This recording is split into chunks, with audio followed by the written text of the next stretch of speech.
Do you deserve a girl who looks like this? What about this? Or what about her? Answer honestly. If you saw this girl right now, would you approach her? The answer for most guys is no. And the reason why is that you're intimidated by her beauty. You don't feel worthy of her. You don't feel like you're good enough for her. So in this video, I'm going to talk about the single most important principle for success with women, which is not being intimidated by a girl's beauty. Feeling and knowing that you really deserve to have the most beautiful girls, that you deserve to have the best that life has to offer. And much more importantly, acting like you believe that. Taking actions that are consistent with knowing you deserve those girls, such as by approaching them. This is what true success with women is really about. It's about getting your game to the level where you're dating girls who are jaw-droppingly beautiful, who are objectively beautiful, and who you genuinely love and they love you. And there's really nothing better than this. You know, a lot of people want to get you to settle. They want to get you to cope. And they'll tell you, oh no, that's superficial. It's not all about looks. Fuck that. See, the thing is, you can get a girl who's plain looking and who has a great personality. Or you can get a girl who is a complete fucking smoke show and also has a great personality. But everyone wants to cope, and they want to say you have to choose one or the other. You don't. You can have both. The girls I've dated who had the best personalities, who were the smartest, the funniest, the most interesting to talk to, were also absolutely fucking gorgeous, objectively. Like, these were girls who, when they walk into a room, everyone gets whiplash from turning their heads to stare at them. Those girls do exist. Girls who are both perfect looking and who are smart, funny, loyal, quirky, highly compatible with you, etc. And that's what I define here as a 10. But this is a topic that is filled with so much cope and so much rationalization that people will just never fucking succeed. Because guys stack the deck against themselves before they even get started. You see it all the time. You know, you see some beautiful girl, a model or something, and what's the chorus from the peanut gallery? Girls like that just want money. You gotta be rich to get a woman like that. Women like that are more trouble than they're worth. Those types of girls are bad in bed anyway. They're just a starfish. They just lay there. It's just cope after cope after cope. Endless rationalizations. Endless sour grapes until the cows come home.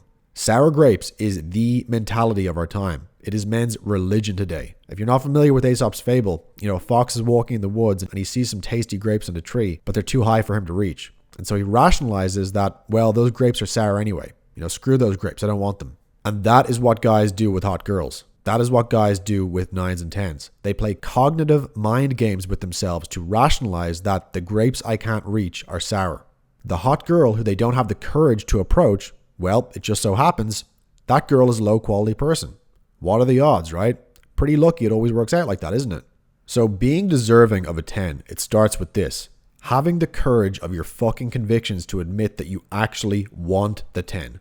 To actually own that as a desire. And this is something that almost no one actually does. The vast majority of guys will not even admit to themselves that they want a beautiful girl. Or they may say they want a beautiful girl in the abstract, but when they actually see one in real life, they rationalize that she's a bad person, she's superficial or shallow. They look for any little nitpicky criticism they can find about her to justify the fact that they were too cowardly to approach her. So owning that you want the 10 actually means owning your own continuous failure to approach the 10. And that's painful. That's why no one does this. Most guys never want to admit that they're weak. They never want to admit that they're acting cowardly. They never want to admit that they're afraid of embarrassment. And so they have to pretend that they don't want the 9s and 10s. They have to. Because if you actually owned that, yes, I want a beautiful woman, that's part of my core values, that would mean continually having your failure to live up to your own values rubbed in your face day after day after day every time you see a pretty girl and don't approach her. And if you live in a big city, that's going to happen to you probably every day, sometimes multiple times a day. If you approach women at bars and clubs, it's going to happen to you dozens of times a night. You constantly see girls who are beautiful. You constantly make the decision not to approach them. And that causes internal mental pain. That causes cognitive dissonance. Now, most guys' solution to that cognitive dissonance is to embrace sour grapes. I don't want those girls. They're bad people. They're superficial. They're shallow. So if you want to be a bitch-made little faggot, then that path is always available to you. But if you want the hot girl, you've got to own that you want the hot girl. And that means owning your own failures to approach them. Taking full responsibility every time you fail to live up to your own values. Accepting the load of cognitive dissonance that comes with that. And ultimately, this doesn't have to be that painful. It just means dropping your ego. It means dropping the ego you have that you're perfect, that you're God, that you're always right, and accepting that there is room for improvement. There is room for growth. Now, here's the other reason that as a man, you must be aiming to get a 9 or 10. And that is, when you make it your aim to get a 10, the physically perfect girl according to your own tastes, even if you don't get a girl who's exactly like that, you'll usually get something that's pretty fucking good anyway. You know, it's like that old cheesy line, shoot for the moon because even if you miss, you'll land among the stars. You know, very cheesy, very cliched at this point, but it's 100% fucking true. Having realistic, attainable goals kneecaps you as a man. It completely cuts off your connection to the source. It severs your connection to the divine. You cannot be limited by the evidence of what your eyes and ears are telling you. You have to see something bigger. You have to see a greater potential in who you could be and what you could have than what the evidence of your senses currently says is possible. And this is why, when it comes to girls, you need to be aiming to get a 10, whatever a 10 is to you. The girl you would choose if you could wave a magic wand and have anyone as a sexual partner right now. You need to be shooting for the moon, aiming to get the girl who is way out of your current league. Because how else do you think anybody in life actually moves up a league? It's only by aiming to have that which is out of their current grasp. That's the fuel. That's the combustion that actually changes you to become a superior being to what you are now. And the flip side of this, if you don't overshoot the mark, you usually won't get anything. If you don't aim to get the 10, you won't even get a fucking 6. You know, that's why the motto of this channel, well, one of the mottos is reach for the impossible.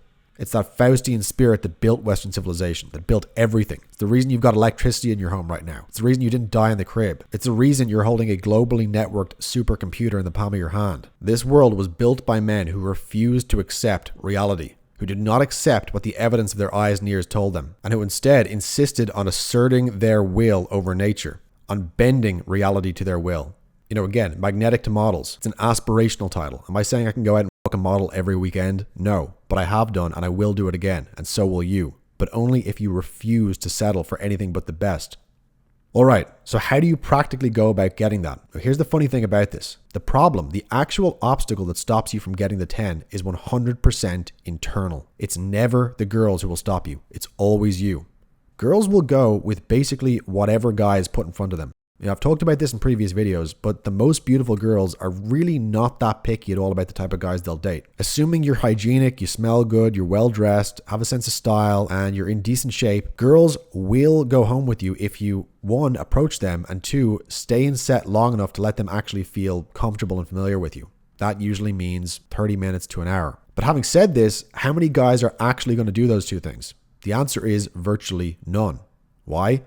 Again, because you're intimidated by her. You're intimidated by her beauty. You're intimidated by her presence, her aura, her magnetism as a beautiful woman. You might also be intimidated by the fact that she's in a group of friends and you don't want to approach in front of them and potentially get rejected in front of them or have them make fun of you. And this causes you to reject yourself.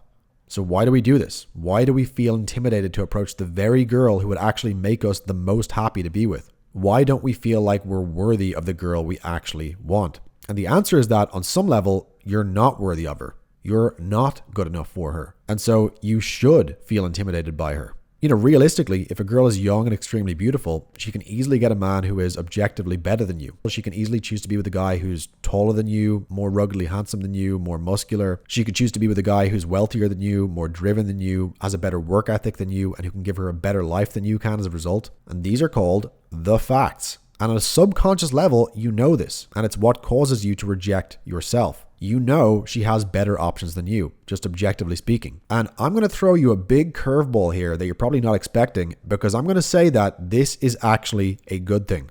It's good that people naturally sort themselves into hierarchies in this way. See, when you get right down to it, why should that exceptionally beautiful girl choose to mate with you if you have mediocre DNA? Why shouldn't she mate with that perfect looking guy who she could get and who has better DNA than you or me? If she chooses him, then these two beautiful people will produce beautiful children. That's good. We want more beautiful people in the world. And in the back of your mind, I believe every guy knows this. You know that if you get that beautiful girl and you get her pregnant, on one hand, that's good for your DNA, so it's a win for you, but it's a loss for her. And you could even say it's actually a loss for humanity in general. Because if this beautiful girl had offspring with an extremely good-looking man instead of you, those kids would be more beautiful than the ones she had with you. So by you or me getting her, humanity as a whole loses. It loses out on the beautiful human beings who could have been produced if that girl had only mated with the best-looking man she could find. Now, what our male dating advice and masculinity culture says to this is, fuck it, get yours. Who cares if her DNA is losing out? Who cares if humanity loses out on producing more beautiful people? Who cares if you pollute her perfect, beautiful bloodline with your own mediocre one? It's all about me, my DNA, my genes. Only getting what I want matters. Who gives a shit if everyone else loses? You know, when you think about it, this is actually the underlying logic of all pickup artist advice, of all game, all masculinity and self-improvement stuff. It's dysgenic. It's fundamentally saying, yes, us, the losers, the ugly, the deformed, the refuse, we should have the hottest women. Those women should not mate with other beautiful human beings. They should mate with us because we want it more. So fuck everyone else, fuck beauty, fuck human excellence. I want what I want, and I don't care if it makes the world an uglier place to live in. So it's essentially the same philosophy as dumping toxic waste into a river and destroying a beautiful landscape because it's more profitable. You know, fuck that beautiful landscape. Dumping those chemicals in the river got me the money to buy a penthouse. That means my view is beautiful. So fuck that country landscape that no one else gets to enjoy now. That's actually PUA in a nutshell when you look at it through the frame of eugenics. And when you look at it in these terms, you really start to realize, you know, maybe everything is exactly as it should be. You know, if a guy is intimidated to talk to a beautiful woman, maybe he should be. Or I'll make an even more extreme argument, and this might make a lot of people angry. Take something like online dating, Tinder, Hinge, etc. The common refrain these days is this completely crushes the dating life of average guys because now a woman has access to the most genetically gifted, best looking men in your city. And so as a man, if you're not beautiful, if you don't photograph well, and I certainly don't, then you get completely excluded. She swipes left without even giving you a chance. So normal way of viewing things, that's bad, right? Well, maybe. But if you start from a different premise, if you start from the premise that beauty is the highest good, if you start from the premise like the ancient Greeks did, that physical beauty is sacred, that the superficial itself is sacred, well, if you begin from that premise, then what dating apps are doing looks like it might actually be a good thing for the human race as a whole. See, if you ask yourself the question, how can we produce a world that has the maximum number of beautiful human beings walking around? Well, if that's the premise, then the ruthless, brutal, assortative mating that happens with dating apps actually starts to look like a good thing for humanity as a whole. It starts to look like a form of voluntary eugenics. And in my view, that is good. I want a world with more beautiful people than what we have now. I want to fall in love every time I walk down the street. So if you take yourself, your needs, your wants out of the equation, if you were to take a godlike view, a bird's eye perspective, if you didn't have a self or a physical body, but you were looking down from above trying to design the perfect system, you would probably say that everything is working exactly as it should. You know, average looking guys feel extremely intimidated around beautiful women. Beautiful men generally don't feel that intimidated. Result, beautiful people meet each other more easily, they have babies, they produce beautiful children. But let's say you fucked with that formula on a universal scale. Let's say, as God, you snapped your fingers and you said, I'm going to remove that fear and that intimidation that average or ugly men have around beautiful women. I'm going to make them all feel perfectly comfortable talking to a gorgeous girl, as comfortable as they'd feel talking to their own dog. Okay, so now every ugly or average looking guy is shooting his shot at every hot girl he sees. Well, if you know anything about women, you know, as I said, they're really not that picky. You know, they respond well to confidence. They get swept off their feet easily by their emotions. They get somewhat bamboozled and get butterflies in their stomach when a man approaches them with swagger and a domineering spirit.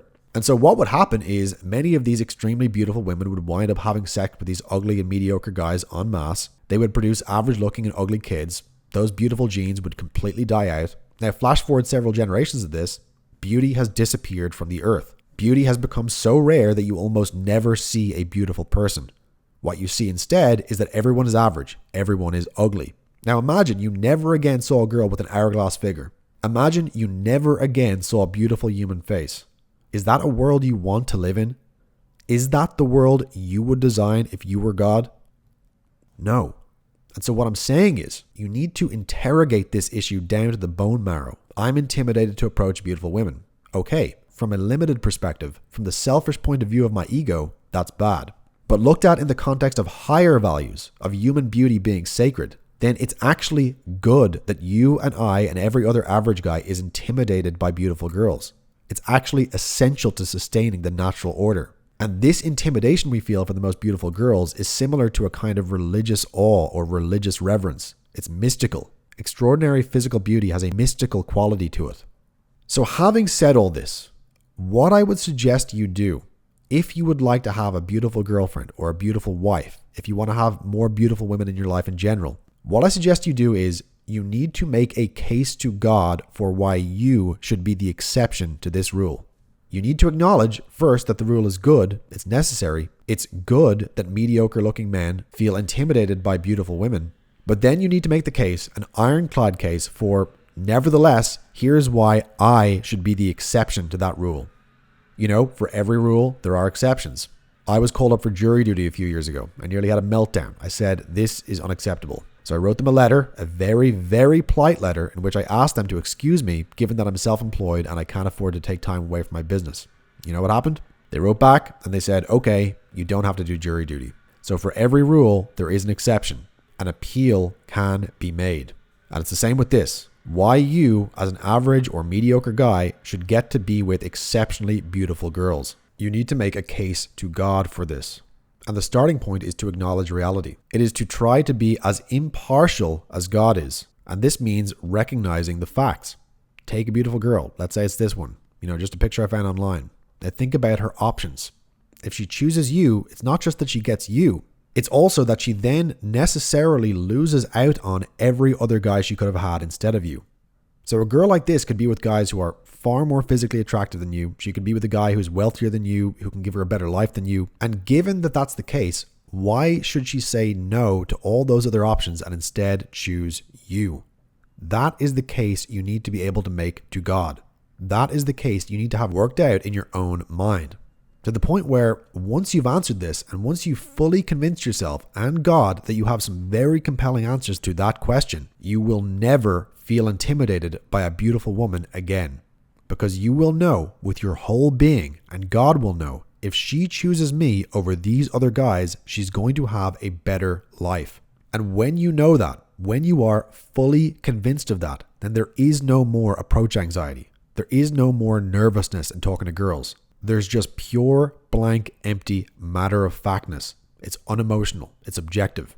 You know what you are. You know what the girl is getting by being with you. You know you have good intentions. And so you know everything you're doing is right. You know that if she chooses another guy over you, she's making an unwise decision. Her life will be worse. She won't be as happy as she would have been if she had chosen you.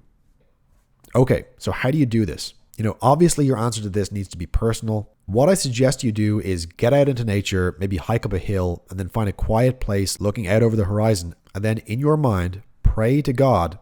Tell God exactly what you want. Be as specific and tangible as possible in describing the girl you want. And then explain to God and make the strongest, most compelling case you can for why that girl should be with you and not any of her other so-called better options. And that's it. If you do that, you will feel worthy of a 10. Nothing else is needed. Get out in nature, go to a high place, tell God exactly what you want, make the case to God for why you should have it, and God will either give it to you or he will empower you to take right action to get it. And by the way, this process works whether or not you believe in God. So if you're an atheist or agnostic, you can do this in the understanding that when you pray to God, you are influencing your own unconscious. You are activating every part of your unconscious mind and instilling it with a single purpose, a single-minded goal. So again, the actual case you make is obviously going to be specific to you and to your life, your upbringing, your background, what you want. But to round off this video, I'm going to tell you how I personally look at this and why I can say with a straight face, with a clear conscience, that I deserve to be with the most beautiful women on earth, despite not being good looking myself, despite not being tall, not being rich, etc. Nevertheless, I deserve the absolute best that life has to offer in terms of beautiful women. And the way I look at this basically comes down to two things, two fundamental laws of nature, which are number one, overcompensation, and number two, futurity, or what I call the future value flip. So overcompensation means that when you feel you're deficient in some area, when you genuinely are deficient in some area, the tendency is to overcompensate for that in other areas. And that tendency is good. That's the source of all human excellence. You feel like you're not enough for whatever reason, and so you massively overcompensate to try to become enough. Now, the whole therapy and mental health culture we have now will tell you that's a bad thing, it's unhealthy. Fuck that. Overcompensation is a good thing. Overcompensating for your deficiencies, real or imagined, is the only way a man becomes a master. It's the only reason a man ever becomes great. Don't let anyone tell you otherwise. Now, in the context of getting girls and why you deserve a 10, in my view, is a girl's best option is probably not her best option. because her seemingly best option right now, the guy who's good looking, tall, rich, etc., he probably doesn't have that fire inside him to become a master. And this is true in many, many different ways across many dimensions, but I'll give you one example, kind of a funny example, but it does demonstrate the point. Years ago I was dating this girl. Her best friend at the time was this beautiful blonde, very hot. This blonde was what many guys would describe as a 10 if you like blondes. Now this blonde, my girl's best friend at the time, she was dating a guy with a micro penis. And I mean like a legit micro penis, like medical condition type territory. And I was asking my girlfriend, so like what's the sex like between them? Does she not mind, or how does that work? And she told me what had happened was, evidently, this guy, because he was so ashamed of the size of his dick, he became a master at going down on girls. He became like superhumanly good at eating pussy. And so my girlfriend's friend at the time, this stunning tall blonde girl, perfect 10, she was dating this guy with a micro penis, and he was giving her the best orgasms of her life multiple times a night, every night. And so she was literally addicted to him. She would have done anything for him. This guy could have put a dog collar on her and walked her down the street on all fours. She was his slave. And that is overcompensation, a textbook case. Because the thing is, who the fuck else is going to get that good at going down on girls? Nobody. I'm not going to do it. You're not going to do it. Nobody's going to be bothered. Nobody's going to have the discipline and the drive to get that good at sex. Read hundreds of books and practice for hours. All the shit you'd have to do, all the drudgery, except for the guy with the micro penis. That's the only guy who's going to have the absolute burning desire inside him to turn himself into a master at giving girls the best sex of their life. The guy who's well endowed is just not going to have that drive in him, ever. He's too comfortable. He's too well-rounded. And so that's why I'm saying that your deficiencies, when you overcompensate for them, you turn yourself into a freak of nature in a good way. And that is ultimately what makes you the perfect man. Not for every woman, but for certain beautiful women who are compatible with you and who are specifically attracted to that area where you've become massively overqualified, so to speak. Another example of this is money. You cannot be rich unless you're sick. You have to be an absolute sicko to be a self-made millionaire or billionaire. It can only come from a feeling of deficiency. And that's because any normal person, any sane person is going to get to 100,000 a year or maybe 200,000 or 300,000 a year, and they're going to coast. They're going to say, you know what? This is fine. I don't need any more than this. You have to be coming from a dark place if you want to go further. And that comes from that feeling of not being enough. With money specifically, it very often comes from trauma around money growing up poor, or having your dad be rich, but then he loses all his money when you're young. Those are very common backstories you actually hear a lot among guys who are self-made millionaires. It can also come from being bullied, being rejected, not being cool. Being rich almost always comes from a dark place, because that darkness gives you the drive to overcome the incredible amount of bullshit and drudgery you've got to deal with for years to go from being well off to being genuinely, fuck you type rich. And so again, excellence comes from overcompensating. There's no other way to get excellence. You have to be overcompensating for something. Now, what this means in the context of girls is, again, that Chad guy she could be with, that guy who's also a 9 out of 10, a 10 out of 10, he's never going to have that drive. He's never going to have that fire in him in most cases. If you're 6'3", you grew up in wealth, popular in high school, you got laid with all the cheerleaders, there's just not that far you can go with that. Your drive is going to be capped at a certain level, because you're always going to feel like you're good enough to get girls at a certain level, because you are. But that means you never have that sickness in you. You don't have that perverted need to prove yourself, which is actually the only thing that propels men to greatness and excellence. And so if the girl chooses that guy, in most cases, she's actually choosing a life of mediocrity. It's not going to be bad, but it's also never going to be that good. And if you look at anything that's good in your life right now, anything that you worked hard for and achieved, guaranteed it's because you were overcompensating for something. It came from a place of deficiency. And what I'm saying is that's actually a good thing. This is why all your weaknesses, all your flaws, all your scars, all your trauma, these are actually the fuel that makes you great. Without them, you are going to be a mediocrity like everyone else. Trauma is success fuel for a man. More trauma means more success. Always. And this ties into my second main principle for, how I justify it to myself that I deserve a 10, for why a hot girl is going to have an objectively better life with me than if she chose a better looking or richer guy. And this is what I call futurity, or in finance and economics, it's called future expected value. And this ties into another concept that I call the future value flip. So the way I'd explain it is this. When you see a hot girl, let's say that on the basis of her youth and beauty, she's a 9 out of 10. And let's say as a completely average guy, you're a 7 out of 10. So on the basis of your value compared to hers right now, you're not good enough for her. Objectively. That's a fact. She's a 9. She could easily get a guy who's a 9. So why should she choose you who's only a 7? And the answer is, just because you're a 7 now doesn't mean you'll remain one. And just because she's a 9 now doesn't mean she'll remain one. Present value is not the same as future value. It's like Heraclitus said, nothing is permanent except change. The Buddha observes everything is impermanent, everything's changing, everything's falling apart, or it's growing like a weed. So your value and this girl's value are not going to stay the same, ever. As she ages, her looks are going to decline. She's going to go from being a 9 to an 8 to a 7 and so on. So let's say you meet the girl when she's 22 and you're 25, just to take an example here. And like we said, at that point, she's a 9 out of 10 in sexual marketplace value and you're a 7 out of 10. But now flash forward 8 years. The girl's now 30 years old and she's an 8 out of 10. And that's assuming she works really hard to stay in shape and spends a lot of money on her grooming habits and so on.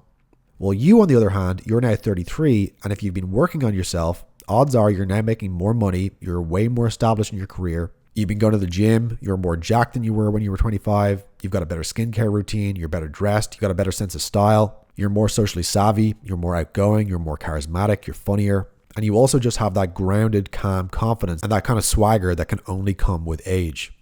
So now, objectively speaking, any impartial observer would say you are now an 8 and you may even be an 8.5. And taking this further, this is context dependent, but depending on where you live, if you live in a place where guys generally don't take care of themselves as they age, then at age 33, you might very well be a 9 out of 10 within the context of other men in your environment. So now, 8 years down the line, having worked on yourself all that time, having self-perfected and grown as a man, well now there's been a flip in your value and the girl's value. She's now 30 years old, she stayed in shape, and so she's an 8 out of 10, but you are now an 8.5, maybe even a 9. In other words, you're now higher value than she is. So if you're in a relationship together, at this point, she's now the one who's actually getting the slightly better deal here. And if you stay in a relationship together, this gap is only going to widen even more. Because objectively speaking, is that girl going to remain an 8 out of 10 as a woman in her late 30s and 40s? No, probably not. Unless she's a multimillionaire or a celebrity with access to all their tricks and their skullduggery. If she's a normal person, she's going to age into being just an attractive older woman who's maybe like a 7 out of 10.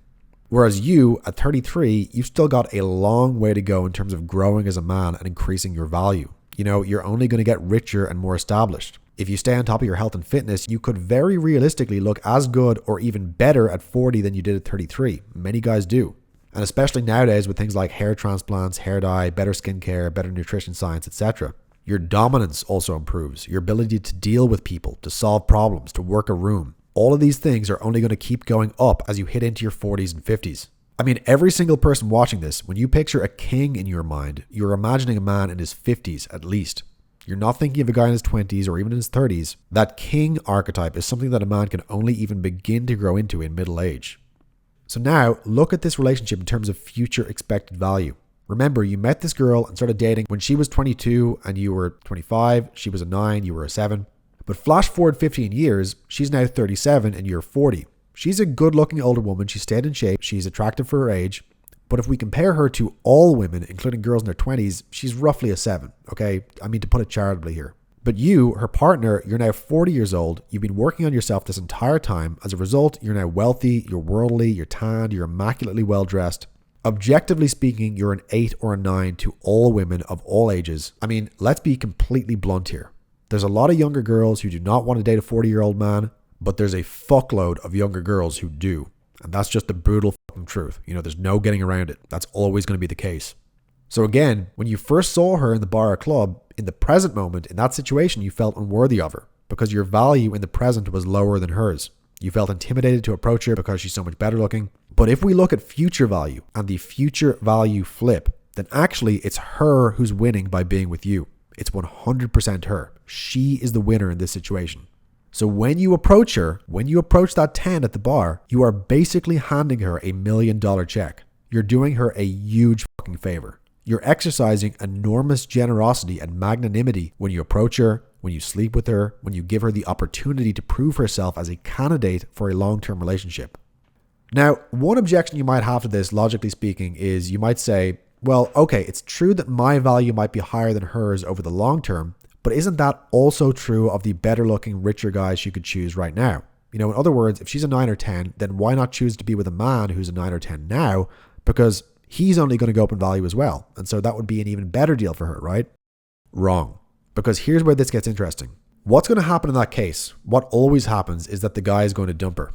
He's not going to stay with her as she ages. Because since he started off with such high value, over time, the value differential between him and her is just going to get too big. If that guy was a 9 when he met her and when they were both in their 20s and she was also a 9, then when they're in their 30s, he's going to be a 10. He's going to have young hot girls constantly throwing themselves at him, but she's going to be a 7. And that ain't going to work. Sorry to tell you. If a hot girl chooses a guy who's her looks match, she's going to end up getting burned. Every time. It's just the way it is. She needs to be a point or two higher than you when you begin the relationship. That's the only way it's going to stay stable long term. For a relationship to be stable, the girl has to be way better looking than the guy initially. And the reason for that is obvious. Guys go up in value as they age, girls don't. And this means you cannot get with your looks match. Not as a guy who's self-improving and who's on his path. It's just not going to work. You've got to get a girl who's significantly better looking than you, because that's the only way you're going to actually want to stick with her long term, even as her looks decline. And there are actually studies which have shown this. One study showed that men with hotter wives were happier. And as it says here, interestingly, the attractive wives also reported higher levels of satisfaction because having a happy husband made them happier too. And this other study from 2008 shows that men who felt they lucked out by marrying attractive wives were happier and more likely to care about their wives' needs. And in turn, the good-looking wives were happier in the relationship as well. Study author explained, the husbands seemed to be basically more committed, more invested in pleasing their wives when they felt that they were getting a pretty good deal. So when you look at it like that, you realize the wise decision for a girl who's a 9 or 10 is actually to choose a guy like you. No bullshit, no feel-good rationalization. That's actually objectively the wisest thing she could do over the long run. It's to choose a guy who is currently a 6 or 7, but who's ambitious, who's working on himself, who's on his path in life. And that way, as you both get older, there will be a value flip where you become higher value than her, but it won't be too big of a value flip to the point where you'd want to leave her. And also because you got to enjoy her when she was young and hot, because you got to enjoy her prime years when she was in her 20s, now you have a bond with this girl, which means that even as she does get older, you still see her as that beautiful little 21-year-old you first met and fell in love with. And as those studies suggest, that actually makes for a much happier long-term relationship for her as well as for you. And that is the fucking formula for a successful, lasting relationship. That is the formula for men and women to be happy. And it all depends on you approaching those girls who are out of your league. It depends on you approaching the 9s and 10s, staying in set with them, not rejecting yourself, and giving them a chance to meet you. That is the only way men and women can be happy long term. You have to pursue the girls who are out of your league currently. Because as a man who's constantly improving, those are the only ones who are going to be a stable match for you in the long term. Okay, so how do you actually get these girls? How do you get a perfect 10 to see the value in you now and to want to be your girlfriend right now? Well, I show you exactly how to do that in my best-selling program, The Girlfriend Button. The Girlfriend Button is a text-by-text system I use to turn any girl I meet into my girlfriend on command. I've used it to get girls like these, and I'm going to share that system with you right now. Click the link in the description right now to discover one magic text that makes any girl you send it to beg to be your girlfriend and bang your brains out. This works even if you're unattractive, old, broke, bald, fat, or anything else, and she's a total smoke show. I'm going to show you how to get dates with 9s and 10s every single week using either dating apps or cold approach, your choice. And I'm going to give you a word-for-word mind control script that will get these girls chasing your approval and begging you for a sexual relationship within 2 hours or less. Plus, I'm going to show you how to get the girl who's been ghosting you into your bed tonight. If that sounds good to you, click the link in the description now to watch my free presentation on the next page and discover one simple mind control text that makes beautiful women fall head over heels in love with you, no matter your looks or money.